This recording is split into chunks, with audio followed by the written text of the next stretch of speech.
문재인 대통령 새 국무총리 후보자로 정세균 전 국회의장을 지명한다고 직접 발표했습니다. 네, 집권 후반기 국민 통합과 민생 경제 성과라는 시대적 과제 해결을 위해서 정 후보자가 적임자라고 밝혔습니다.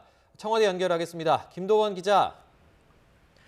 네, 청와대입니다. 네, 깜짝 발표까지는 아니에요. 지난주부터 계속 얘기가 흘러나왔기 때문인데 오늘 공식 발표가 나온 거죠? 그렇습니다. 문재인 대통령은 정세균 전 국회의장을 새 국무총리 후보자로 지명한다고 밝혔습니다. 정 후보자는 15대 국회부터 내리 6선을 지낸 현역 의원으로 20대 국회 전반기인 지난 2016년부터 2년간 국회의장을 지냈습니다.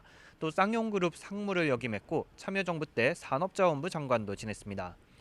전직 국회의장이 총리로 기용되는 건 사상 처음입니다. 문 대통령은 국내외 환경이 어렵지만 정 후보자가 서로 화합하며 경제 우선으로 내각을 이끌고 국민께 신뢰와 안정감을 줄 거라고 특별히 강조했습니다. 네, 그리고 정 후보자를 지명하면서 시대적인 과제로 통합과 경제를 꼽은 게 눈에 띄는데요.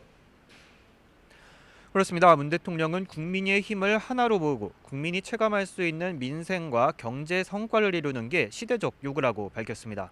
정 후보자는 이를 위한 적임자라는 설명입니다. 성공한 경제인 출신이자 산업부 장관을 역임해 경제를 잘 알고 6선 의원으로 당대표와 국회의장을 역임해 풍부한 경륜을 갖췄다고 소개했습니다. 입법부의 수장이었던 국회의장을 행정부의 2인자인 총리로 지명하는 데 대해선 비판적인 의견도 있는데요. 문 대통령은 자신도 주저했다고 털어놨습니다. 하지만 야당과의 협치를 중시해 비상한 각오로 모셨다는 점을 밝혔다고 청와대 고위 관계자가 전했습니다. 청와대는 집권 후반기 내각을 확실히 맡아서 성과를 내줄 수 있는 책임 총리 역할을 정 후보자에게 기대한다고도 밝혔습니다. 문 대통령의 설명을 들어보시죠. 갈등과 분열의 정치가 극심한 이 시기에 야당을 존중하고 협치하면서 국민의 통합과 화합을 이끌 수 있는 능력이 더욱 중요하다고 생각했습니다. 네, 방금 설명은 배경들 때문일까요? 아니면 전직 국회의장을 총리로 발탁했기 때문일까요? 대통령이 직접 인사 발표를 한 것도 오랜만 아닙니까? 네, 문 대통령은 취임 첫날 현재의 총리인 이낙연 총리 지명을 직접 발표하는 등 모두 3차례 지금까지 직접 인사를 발표했습니다. 하지만 청와대 참모진과 내각이 체계를 갖춘 이후 지난 2년여 동안 문 대통령이 직접 인사 발표에 나선 적은 없습니다. 오늘 정 총리 후보자를 문 대통령이 직접 소개한 건 집권 후반기 국정 운영에 대한 각오를 보여주는 것과 함께 국회의장을 지낸 정 후보자에 대한 예우를 고려한 것으로 해석됩니다. 문 대통령은 물러나게 될 이낙연 총리에게도 책임 총리로 탁월한 능력을 보여줬다며 감사를 표하고 이제는 자신의 정치를 할 수 있도록 놓아드린다고 말했습니다. 네, 총리로 임명이 되려면 청문회를 거쳐서 국회 동의까지 필요한데요. 여야의 반응은 어떻습니까?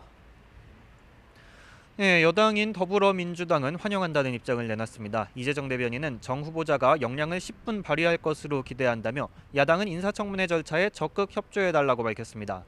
또 이른바 데스노트로 주목받아온 정의당은 국회의장의 총리 진출이 다소 우려스럽지만 그간의 경륜이 충분히 발휘되길 기대한다며 청문회를 통해 자질을 검증하겠다고 밝혔습니다.